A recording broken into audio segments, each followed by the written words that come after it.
Hello students, in this lecture we'll see more numerical based on Shannon-Hartley theorem. So क्या numerical है? Find channel capacity, मतलब C find out करने के लिए बोला है. They have mentioned the bandwidth at 5 kHz and SNR. SNR या आप बोल सकते हैं signal to noise ratio. Signal to noise ratio का क्या डेफिनेशन है? It is nothing but signal power. ध्यान में रखें, सिग्नल वोल्टेज नहीं, सिग्नल पावर होता है डिवाइड बाय नॉइस पावर. और अगर आप ये प्रॉपरली देखते हैं तो इसका वैल्यू दिया है 50. ध्यान में रखिए, ये डेसिबल में नहीं दिया है. और बी पार्ट बोल रहे हैं if SNR is increase to 31 calculate bandwidth for same C. तो चलो, चैनल कैपेसिटी का formula C is equal to B log two 1 plus S by N. ध्यान में रखिए डीबी में नहीं दिया है, so this value will arrive और you will substitute as it is over here. और इधर बेस है लॉगरिथम का 2, सो ये हो जाएगा 1 प्लस 15 और ये हो जाएगा 16.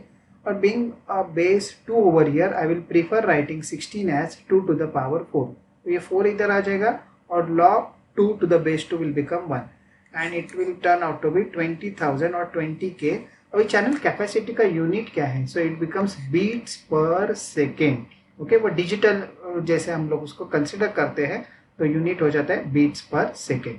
नेक्स्ट पार्ट उन्होंने बोला है, ये सेकेंड पार्ट उन्होंने बोला है कि एसएनआर अगर मतलब सिग्नल टू नॉइस रेशियो अगर इंक्रीज कर दिया तो बैंडविड्थ क्या कितना लगेगा फॉर सेम सी, मतलब channel capacity. Number of bits तो इतने ही भेजने के आपको, तो आपको बैंडविड्थ कितना लगेगा? तो C is equal to B log two 1 plus S by N. ये कौन है? ये है शैनन-हार्टले थ्योरम. तो अभी कैपेसिटी तो हम लोग ने कैलकुलेट किया था 20,000, बी लॉग टू 1 प्लस ये हो जाएगा 31. और अभी अब इसका रिवर्स कैलकुलेशन कर दीजिए. ये log to the base two 32 है, सो इसको अगर आप सॉल्व करते हैं आगे तो ये ऐसे हो जाएगा 20,000 is equal to B log to the base two 2 to the power 5 और फिर ये 5b इधर हो जाएगा. So 20,000 is equal to 5b and log 2 to the base 2 हो जाएगा 1. तो b आपको मिल जाएगा 4 किलोहर्ट्ज. सो ये प्रॉब्लम का इन्फरेंस क्या लेने का है? ऑब्वियस है, अगर आप सिग्नल टू नॉइस रेशो या एसएनआर अगर बढ़ा रहे हैं then to have same channel capacity you require lesser bandwidth. देखो पहले एसएनआर कम था, 15 था, तो आपको बैंडविड्थ कितना लगा? 5 किलोहर्ट्ज टू ट्रांसमिट 20,000 बीट्स.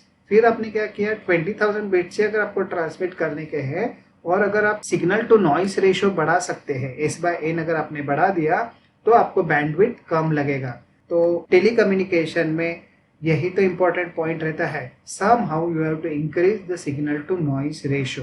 इसके लिए तो ज़्यादा पावर ट्रांसमिट किया जाता है so that you can transmit more number of bits per second using the same bandwidth. So that's all about this numerical. ये सब लेक्चर्स अगर आपको अच्छे लग रहे हैं तो वीडियो को लाइक कर दीजिए. चैनल को तो आपने सब्सक्राइब किया ही रहेगा और पढ़िए भी. Thank you.